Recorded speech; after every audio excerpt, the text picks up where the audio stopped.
ಮದುವೆ ಎಂದರೆ ಅದೊಂದು ಸುಂದರ ಕ್ಷಣ. ಗಂಡು ಹೆಣ್ಣು ಒಂದಾಗುವ ಮಹಾ ಸಂಗಮ. ಭಾರತದಲ್ಲಿ ಅದರಲ್ಲೂ ಹಿಂದೂ ಸಂಪ್ರದಾಯದಲ್ಲಿ ಒಂದು ಹೆಣ್ಣು ಒಮ್ಮೆ ಮಾತ್ರವೇ ಮದುವೆಯಾಗಬೇಕು. ಅದ್ಯಾಗೋ ಇತ್ತೀಚಿನ ಆಧುನಿಕ ಜೀವನದ ಕಾರಣಕ್ಕೆ ಇದಕ್ಕೆ ಕಟ್ಟುನಿಟ್ಟೇನೂ ಇಲ್ಲ. ಅಂದ್ರೆ ಪತಿ ಸಾವಿಗೀಡಾದ್ರೆ ಅಥವಾ ವಿಚ್ಛೇದನ ಪಡೆದ್ರೆ ಮರು ಮದುವೆ ಆಗಬಹುದು. ಕೆಲವರು ಮಾತ್ರ ಹಣದ ಆಸೆಗೂ ಅಥವಾ ಇನ್ಯಾವುದೋ ಕಾರಣಕ್ಕೆ ಪುರುಷರ ಬಾಳಲ್ಲಿ ಚಲ್ಲಾಟವನ್ನ ಆಡ್ತಾರೆ. ಇದಕ್ಕೆ ನಿದರ್ಶನ ಎಂಬಂತೆ ಇಲ್ಲೋರ್ವ ಮಹಿಳೆ ಬರೋಬ್ಬರಿ 12 ಜನರೊಂದಿಗೆ ವಿವಾಹ ಆಗಿದ್ದಾರೆ ಅನ್ನೋ ಆರೋಪ ಕೇಳಿ ಬಂದಿದೆ.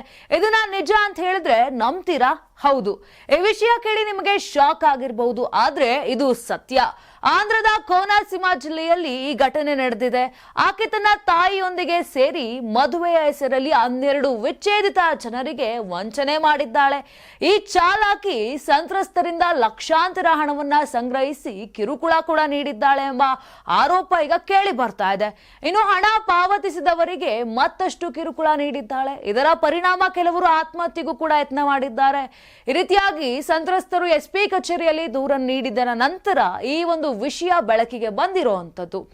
ಏನಿದು ಈಕೆಯ ಸ್ಟೋರಿ ಅಂತ ನೋಡ್ತಾ ಹೋದ್ರೆ, ಈಕೆ 2 ವರ್ಷಗಳಲ್ಲಿ 1 ಡಜನ್ ಅಂದ್ರೆ ಬರೋಬ್ಬರಿ 12 ಜನರನ್ನ ಮದುವೆ ಆಗಿದ್ದಾಳೆ. ಯುವತಿಯ ತಾಯಿ ಕೂಡ ಈ ಮೋಸದ ವಿವಾಹ ದಂಧೆಯಲ್ಲಿ ಪಾಲುದಾರಿಯಾಗಿದ್ದಾಳೆ. ಮಗಳಿಗೆ ತಕ್ಕ ಅಮ್ಮನೋ ಅಮ್ಮನಿಗೆ ತಕ್ಕ ಮಗಳೋ ಗೊತ್ತಿಲ್ಲ, ಇಬ್ರೂ ಸೇರ್ಕೊಂಡು 2 ವರ್ಷದಲ್ಲಿ 12 ಜನರನ್ನ ಮದುವೆ ಹೆಸರಿನಲ್ಲಿ ವಂಚನೆ ಮಾಡಿದ್ದಾರೆ. ಈ ರೀತಿಯಾಗಿ ಆರೋಪಗಳು ಕೇಳಿ ಬರ್ತಾ ಇದೆ. ಅದು ವಿಚ್ಛೇದಿತರನ್ನ ಗುರಿಯಾಗಿಸಿಕೊಂಡು ಈ ತಾಯಿ ಮತ್ತು ಮಗಳು ವಂಚಿಸಿದ್ದಾರೆ. ಇದಲ್ಲದೆ ಈ ವಂಚನೆಗಳ ಬಗ್ಗೆ ಪ್ರಶ್ನೆಯನ್ನ ಮಾಡಿದ್ರೆ ಅವರ ವಿರುದ್ಧವೇ ಕಿರುಕುಳ ಕೊಡ್ತಾ ಇದ್ದಾರೆ ಅಥವಾ ನನಗೆ ಏನೋ ತೊಂದರೆ ಮಾಡ್ತಾ ಇದ್ದಾರೆ ಅಂತ ಬಲಿಪಶುಗಳಾಗಿ ಅವ್ರ ಮೇಲೆ ಪ್ರಕರಣವನ್ನ ದಾಖಲಿಸಿ ಮಾಡುವಂಥದ್ದು. ಈಗ ಈ ಬಲಿಪಶುಗಳೇನಿದ್ದಾರೆ ಅವರು ಡಾಕ್ಟರ್ BR ಅಂಬೇಡ್ಕರ್ ಕೋನಸೀಮ ಜಿಲ್ಲಾ ಎಸ್ಪಿ ಕಚೇರಿಯಲ್ಲಿ ದೂರು ಕೂಡ ದಾಖಲು ಮಾಡಿದ್ದಾರೆ. ಸಂತ್ರಸ್ತರು ನೀಡಿರುವ ವಿವರಗಳ ಪ್ರಕಾರ ರಾಮಚಂದ್ರಪುರಂನ ಯುವತಿ, ಆಕೆಯ ತಾಯಿ ವೀರಲಕ್ಷ್ಮಿ ಮತ್ತು ಆಕೆಯ ತಂದೆ ಪಾತ್ರಧಾರಿ ರಾಮಕೃಷ್ಣ ಒಂದು ಗ್ಯಾಂಗ್. ಈ ಗ್ಯಾಂಗ್ ಏನ್ ಮಾಡ್ತಿತ್ತು, ಮದ್ದಲ ಶ್ರೀನಿವಾಸ್, ದುರ್ಗಾ ಮತ್ತು ಕಲ್ಯಾಣ್ ಸಹಾಯದಿಂದ ವಂಚನೆ ಮಾಡಿದ್ದಾರೆ ಅಂತ ಆರೋಪ ಕೂಡ ಮಾಡಲಾಗಿದೆ.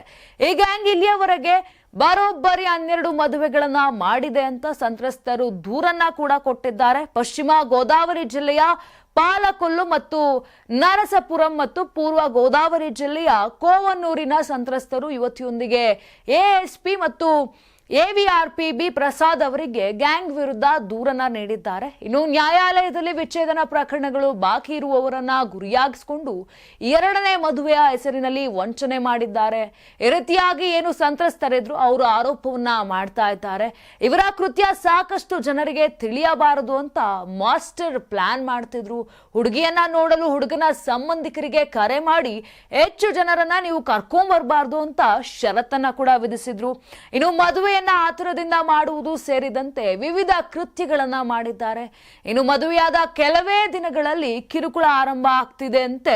ಈ ಗ್ಯಾಂಗ್ನಿಂದ ಸಾಫ್ಟ್ವೇರ್ ಇಂಜಿನಿಯರ್ಗಳಿಗೂ ವಂಚನೆಯಾಗಿದೆ ಅಂತ ಹೇಳಲಾಗ್ತಾ ಇದೆ. ಇತ್ತೀಚೆಗೆ ಪಾಲಕೊಲ್ಲುವಿನಲ್ಲಿ ಈ ಗ್ಯಾಂಗ್ ವಿರುದ್ಧ ಪ್ರಕರಣ ದಾಖಲಾಗಿದೆ. ಈ ಗ್ಯಾಂಗ್ನ ಬಲಿಪಶುಗಳು ಇದನ್ನ ತಿಳಿದ ನಂತರ ಒಬ್ಬೊಬ್ಬರಾಗಿ ಹೊರ ಬರ್ತಾ ಇದ್ದಾರೆ, ಒಬ್ಬೊಬ್ಬರಾಗಿ ಬಂದು ದೂರನ್ನ ಕೊಡ್ತಾ ಇದ್ದಾರೆ. ಇನ್ನು ಈ ಆರೋಪದ ಬಗ್ಗೆ ಆ ಯುವತಿ ಏನ್ ಹೇಳಿದ್ದಾಳೆ ಅಂತ ನೋಡ್ತಾ ಹೋದ್ರೆ, ಈ ಮಧ್ಯ ಈ ಆರೋಪಗಳಿಗೆಲ್ಲ ಏನ್ ಆರೋಪಗಳಿತ್ತು ಅವಳ ಮೇಲೆ, ಆ ಒಂದು ಆರೋಪಗಳ ಮೇಲೆ ಆ ಯುವತಿ ಪ್ರತಿಕ್ರಿಯೆಯನ್ನ ಕೊಟ್ಟಿದ್ದಾಳೆ. ಕೆಲವರು ನನ್ನ ವಿರುದ್ಧ ಸುಳ್ಳು ಆರೋಪ ಮಾಡ್ತಿದ್ದಾರೆ ಅಂತ ಪೊಲೀಸರಿಗೆ ಅವಳೇ ಹೋಗಿ ದೂರನ್ನ ಕೊಟ್ಟಿದ್ದಾಳೆ.